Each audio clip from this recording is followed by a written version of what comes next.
Jack Moves and Stock Moves, The Hustler's Guide to the Market. Written by Calliope Var. Read by Street Talk.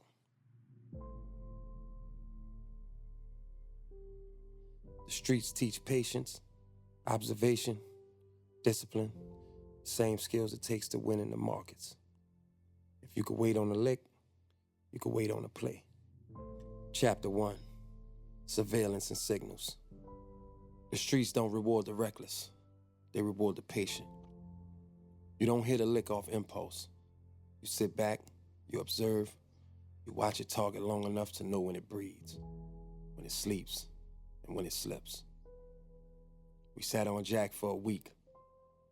Every night, same routine. Rose up at 8:15 p.m. Same beat-up Honda, parks in the same crooked space. Same duffel bag, same stairway. Every morning, 7 a.m., on the dot, he walks out like clockwork. Not 5 minutes late, not 2 minutes early. We know his steps. We know the rhythm. That's called surveillance. And if you understand that, then you understand the stock market way more than you think. See, most folks jump in head first without watching anything. You hear a hot tip, or you see a stock trending on social media, and they buy it like it's a lottery ticket. That's not how hustlers move. A hustler watches the streets. A hustler studies the stock. Let's say you've been watching NVIDIA. You notice every time it hits $120, it bounces back down to 110. Then back up, then back down again. Over and over. That's not a coincidence. See, that's a pattern. Just like Jack's 7 a.m. departure is a pattern. If you charted it, you see it clearly. A range, a rhythm, a signal. In the streets, if you miss that pattern, you might get caught slipping. In the markets, if you miss that pattern, you might buy high and get stuck holding the bag. Now here's the key. It's discipline. You don't make a move just because the stock moved yesterday. You wait. You let it play out. And again, you confirm the pattern the same way we confirm Jack's movements. You don't assume. You just know. Because once you know, it's no longer gambling. Then it's calculated. In the street world, people respect the mastermind. The one who doesn't rush. The one who sits in the car, silent, watching the window, counting the seconds between every movement. In the market world, it's the same thing. The patient trader gets paid. The reckless one gets played. So what's the lesson of the chapter? Surveillance is the first step in both games, whether you're on a stakeout or in the stock market. Watch long enough, and the truth will reveal itself. Moves made from observation last longer than moves made from emotion. Chapter 2, the setup. You ever seen a sloppy job? Some dudes catch a body they didn't mean to, or hit a crib without knowing who's inside. They rushed in. No setup, no strategy. Just vibes and bad decisions. That's not us. We don't just watch Jack to know when he leaves. We watch to know when he moves. Does he carry anything? Is his bag heavy or light? Does he glance around before stepping off? Does he double back? Is he strapped? What kind of locks are on his doors? Cameras in his hallway? His neighbors' hallways? All of that matters. The setup is where you stack the odds. You don't move until you know everything that could go right, or more importantly, everything that could go wrong. Same in the stock market. Let's say you've been tracking NVIDIA, just like Jack. You've seen it dip to $110. Rise to 120, dip again. You've done your surveillance. You know the range. Now it's time to set up the play. But here's where most people fumble. They jump in just before the dip finishes. They get anxious. They see it at 113 and say, that's close enough. And they buy. But what happens? It drops to 110 like it always does. And now they're sitting on a red position, nervous, sweating, watching YouTube videos on what is a put option. No, chill. Let the setup complete. If the pattern says $110 is the floor, then wait for 110. Let the target get exactly where it needs to be. Don't bust your move early. That's how you blow the whole mission. You want the sweet spot, the confirmation. And once it touches 110 again, you go in heavy. Not just one share. Maybe it's 100 contracts. Maybe it's shares stacked like crates in a trunk. Because if it plays out like before, and it rides back to $120, you just pulled the cleanest move of your life. See, the streets don't pay for sloppy. Neither do the markets. The setup is where you separate instinct from intelligence, where you choose patience over panic, where you wait instead of wish. Now let's bring it back. In the streets, we waited for the exact moment for Jack's door to close behind him. That's when the building's empty. That's when the dog upstairs ain't barking. That's when the sun hits just right and there's no foot traffic out front. And that's when you move. In the market, same thing. You wait for the setup to finish. You wait for the candle to hit support. You wait for the volume to confirm. You wait for the moment that screams, now. Because when you strike off setup, you don't chase the bag. The bag walk right into your hand. Now what's the lesson of the chapter? A move without a setup is a setup for failure. The ones who wait on the perfect moment never have to explain their losses. They just count wins. Chapter 3, the execution. The setup is done. You've watched, you've waited, you know the routine, you know the rhythm. Now it's game time. In the streets, execution don't leave room for thinking twice. Ain't no maybe. Once the door opens, ain't no second guess once you step out from behind that bush. It's either you're in or you're out. And if you're in, you better be all the way in. Jack comes out at 7 a.m. Like always. You feel your heart beating. Boom, boom. Boom, boom. Boom, boom. You feel the rush in your chest.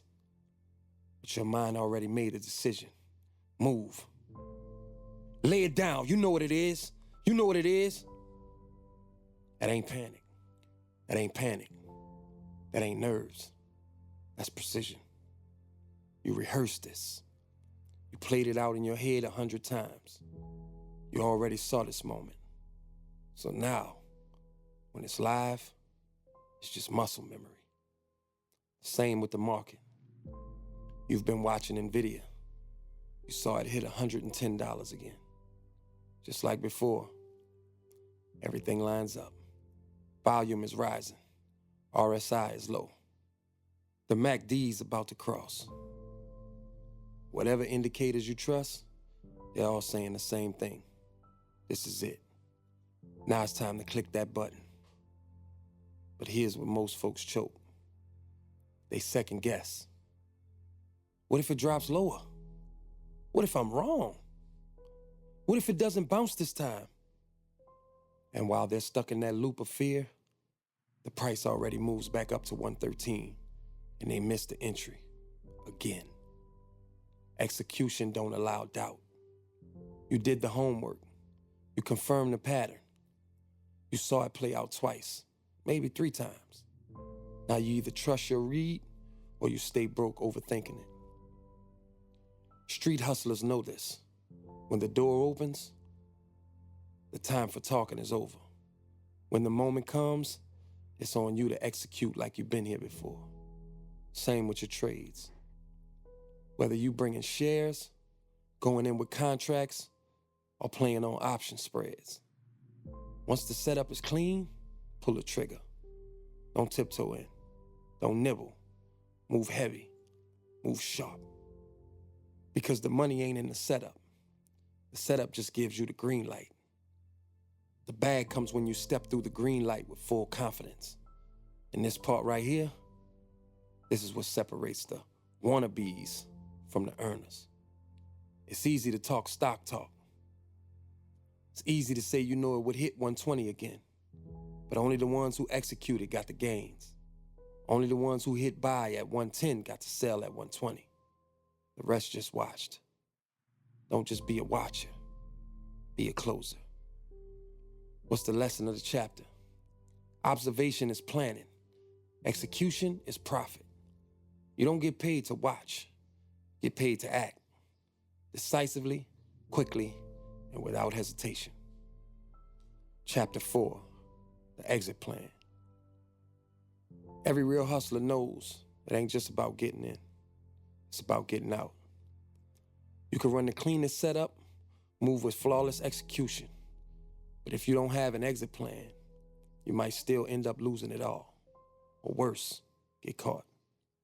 That's what happens when you overstay the move, when you get greedy, when you start thinking you're invincible. Let's bring it back. We waited on Jack for a week. We watched him, timed him, hit the move when he came out the building at 7 a.m. But what if we stuck around too long? Started going through his mail, checking his phone, looking for extra. That's when the neighbors start waking up. That's when the camera catches your face. That's when the cops get a head start and you lose your lead. That's what happens when you don't respect the exit. Same thing happens in the stock market.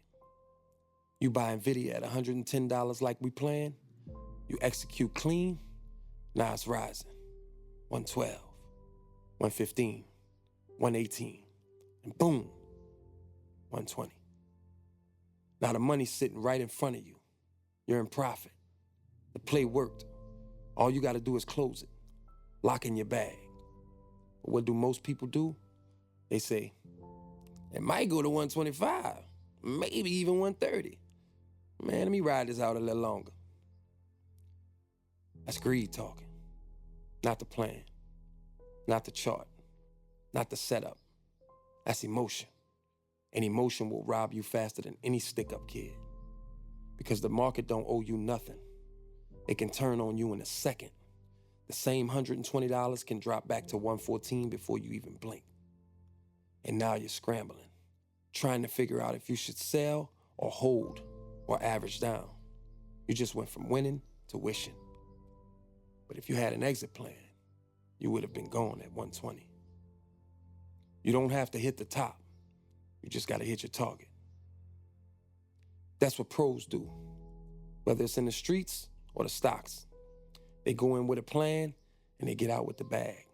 No extra, no overthinking, just precision. When we did that Jack move, we knew what we came for. We weren't trying to rob the whole block. We weren't trying to make it a movie. We came for that one score. We got it, and we dipped. That's why we stayed free. Street logic, market discipline, same mindset. Now what's the lesson of the chapter? Don't fall in love with the move. Fall in love with the plan. Know your exit before you ever enter. And when you think you hit the mark, take your money and bounce. Chapter 5, discipline is the difference. Anybody can get lucky once. A street dude might hit a quick score off a sloppy move. A rookie trader might make a fast flip off a mean stock. But luck don't last. Discipline does. That's the line between amateurs and professionals. The discipline to stick to the script. Let's be real. The game will test you. The streets test your patience. The market tests your nerves. Both will whisper in your ear, trying to throw you off track. You're watching Jack every night for a week. And one of the homies says, man, let's just hit him tonight, bro. He already inside. What we waiting for? Discipline says no. Discipline says we move when we say we move. Not when the move feels right. Not when you bored. Not when someone gasses you up. You stick to the plan because the plan was built from data, not impulse. Same in the market. You watching the stock bounce between levels for weeks. Then one day, it's sitting at $113, and your guy says, I might drop 110 this time. You get antsy. You want to jump in early, your fingers hovering over that button. Discipline says wait, because discipline don't care about FOMO. Discipline don't care about TikTok traders or Twitter hype. Discipline cares about consistency, timing, and control. Let me tell you something. Every time I see a dude lose it all, on the street or in the market, it wasn't because he didn't know what to do. It was because he didn't do what he knew. He broke his own rules, chased something that wasn't part of the plan, got greedy, he got scared, and he got sloppy. Discipline is staying solid when everything in you wants to fold. Discipline is letting the play pass because the setup wasn't right, even if it looks like a win. Because we don't chase plays, we chase probabilities. And if it don't match the criteria, we sit it out. And here's the part nobody tells you. Sometimes the best move is no move. That's discipline. That's what keeps you in the game long enough to win. Because in the streets, you only got to slip once. In the stock market, you only need a few bad trades without discipline. And now your whole account's bleeding. Now you ain't thinking strategy. You're thinking survival. Now you're making revenge trades. Now you're panicking. But if you had discipline, you'd have skipped the whole mess. Discipline is the difference between hot streaks and consistent income, between guessing and knowing, between a short run and a legacy. Now, what's the lesson of the chapter? Discipline turns the hustle into a profession. It's the quiet voice that keeps you focused when everybody else is wilding out. You don't win big because you move fast. You win big because you move right. Chapter 6, risk management. Don't let that bag carry you. Everybody loves to talk wins. Everybody posts their gains, flexes their profits, shows off the scoreboard when they're up. The real ones, the ones who last in this game, they talk about risks. So let me tell you something. If you ain't managing risks, you ain't holding no bag. The bag is holding you. Let's flip it to the streets. You hit a lick, right? It goes smooth. But what did you plan for? Did you think about the getaway route? Did you have a lookout? Did you know if the stash spot had a back door or if there were cameras? Nah. Then you wasn't planning. You was praying. Because in real life, you don't just prepare for the hit. You prepare for everything that could go wrong. The risk management. Same exact thing in the stock market. You get in a trade. Let's say you bought NVIDIA at $110. Cool. What if it doesn't bounce back this time? What if it drops to 105? What if bad news hits and the market crashes? Did you set a stop loss? Did you size your position correctly? Did you know what you're willing to lose before you even hit buy? If you didn't, you're just gambling. And listen, there's a difference between a hustler and a gambler. A hustler knows every play comes with risk, but he controls it. He limits his downside. He moves with caution, even when he's confident. A gambler throws the whole bag on red and hopes for the best. That ain't us. You don't blow your whole account on one trade. Just like you don't put your whole team on one job without backups. You never assume nothing. You always plan for the worst case scenario. Because if you can survive the worst, you can build off the rest. And this is the part most people skip. Cut your losses early. If you set your stop at $108 and the stock hits $108, take the loss. Don't freeze. Don't move your stop hoping it comes back. That's how the small fries turn into full-blown house blazes. Take the little L, study it, learn from it, and come back smarter. Because here's the cold truth. If you can't take a loss, you don't deserve a win. That's what separates traders from tourists, hustlers from hype. Now, what's the lesson of the chapter? Risk management ain't soft, it's survival. You don't get rich by winning every time. You get rich by not losing it all when you're wrong. Respect the risk, or the risk will check you. Chapter 7, patience pays every time. You know this one's core to the both games. Waiting for your moment and not forcing plays. All right, let's drop into one of the coldest truths in both the streets and the stock markets. You ever seen somebody move too fast and end up flat on their face? A stick-up kid get greedy and hit a spot too early before the bag is even there. A trader jump in on hype, no setup, no confirmation, and end up crying in the red. That's what happens when patience goes out the window. See, patience ain't just waiting. It's waiting with a purpose. It's knowing that time is a tool, not an enemy. Back to the Jack move. We ain't just chilling in the bushes for the vibes. We ain't watching the apartment for several days just to pass time. We watching for the pattern, the consistency. We watching until we can say, without a doubt, he step out at 7 a.m. on the dot, that's intel, that's power. And when the time is right, we take strike, not a minute before. Now flip that into the market. You've been watching a stock for a week. Let's say AMD this time. You notice something. Every time it drops to $95, it bounces to 102. Over and over. It's doing a little dance, just like Jack. So what do most people do? They see it at 96 and think, it's close enough. Wrong.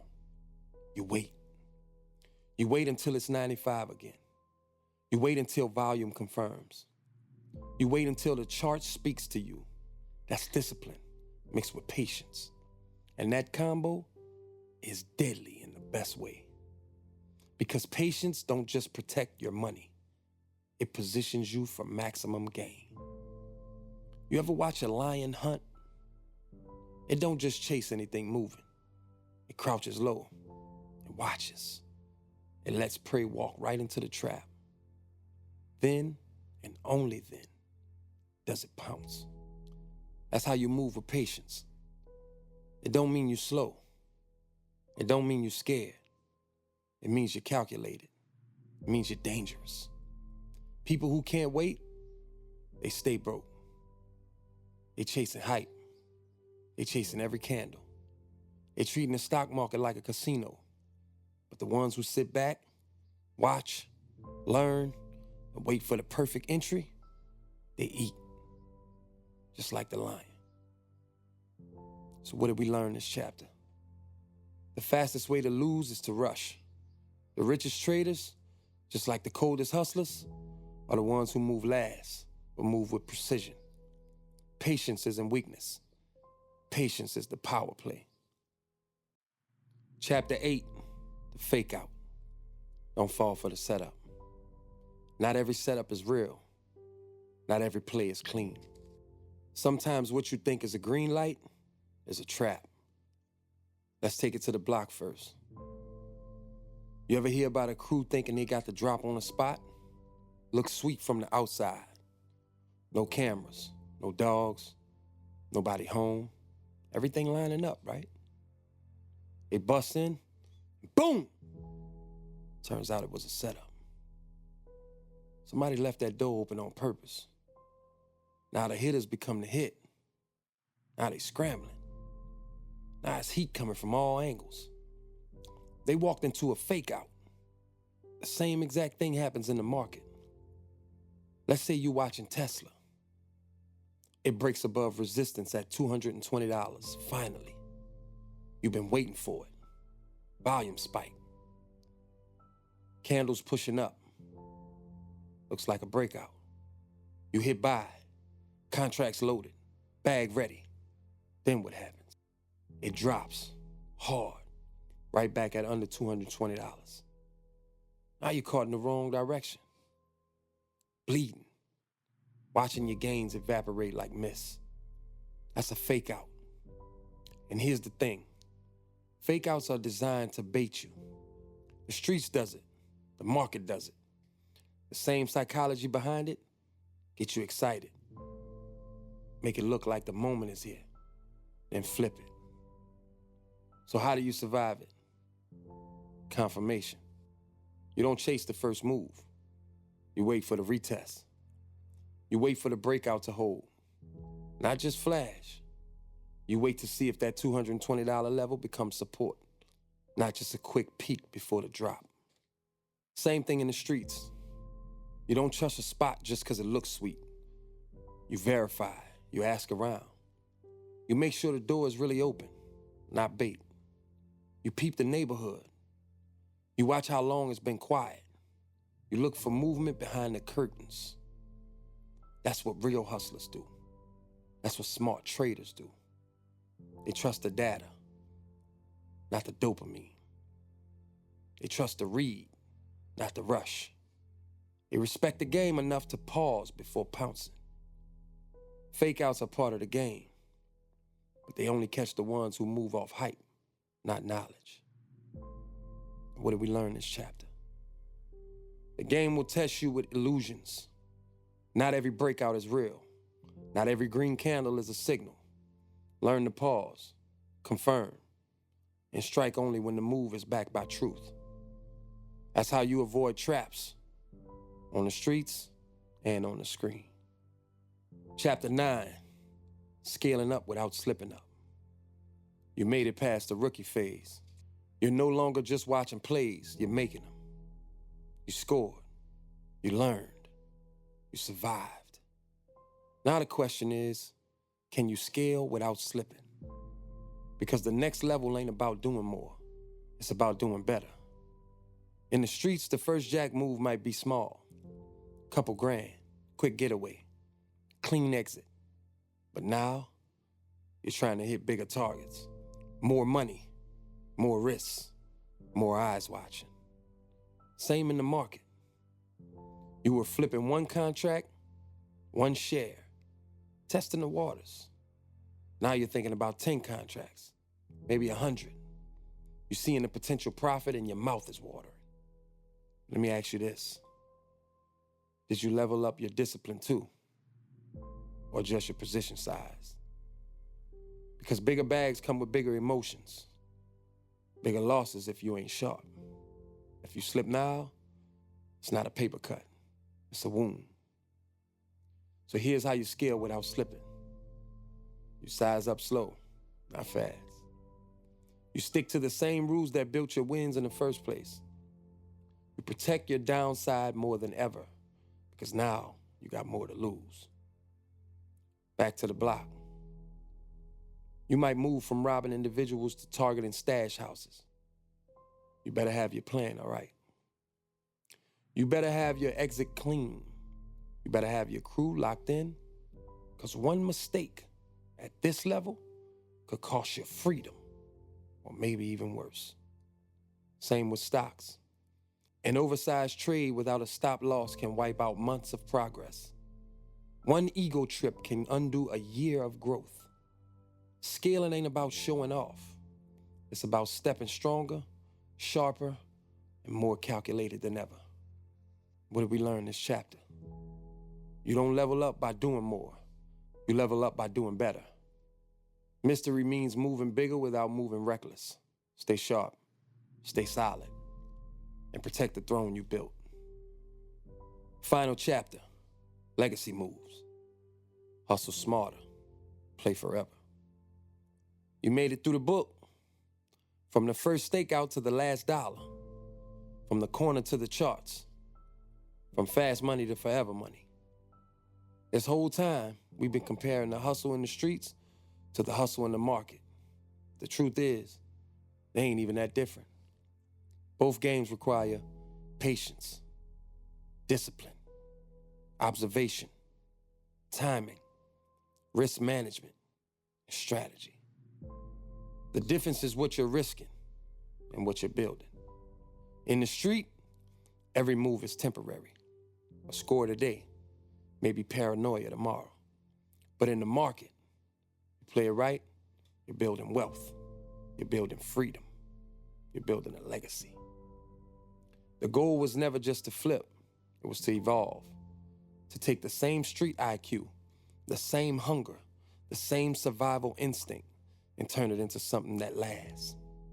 You ain't just a hustler, you're an investor with an edge, a wolf with wisdom, a student of the streets and the charts. Now the mission is bigger than just getting it. Now it's about teaching others, multiplying the knowledge, feeding your people, building generational plays. That's the real flex. That's the final move and the final lesson you learn. Don't just chase the bag, become the architect of it. Flip your hustle into strategy, your instincts into income, and your survival into legacy. Hustle smart so you can play forever.